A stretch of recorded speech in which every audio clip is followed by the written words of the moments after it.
حدود، مهما طولنا، مهما قصرنا، مهما طالت أعمارنا في الدنيا أيها المؤمنون، ليس لنا إلا 4 حدود أن نتعداها ولن نتعداها.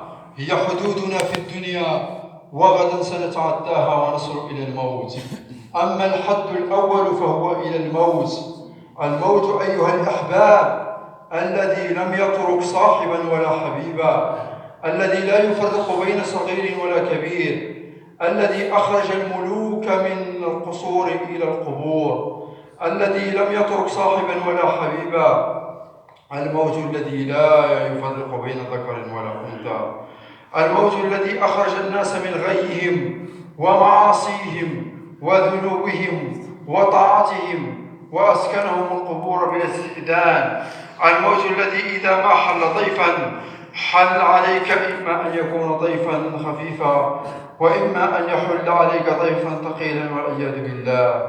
الموت الذي جاء إلى أعظم البشر رسول الله صلى الله عليه وسلم، الذي اشتكت به سكرات رسول الله صلى الله عليه وسلم، تدخل عليه ابنته فاطمة بنات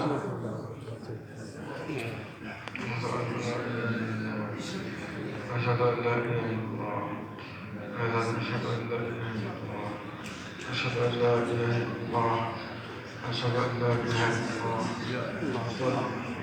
الله، أشهد أن لا إله إلا الله، أشهد أن محمدا رسول الله، أشهد أن لا إله إلا الله. لا لا لا لا حول ولا قوة.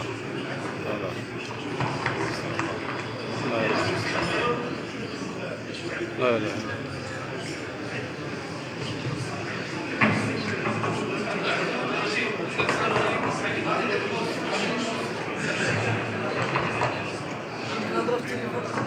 واه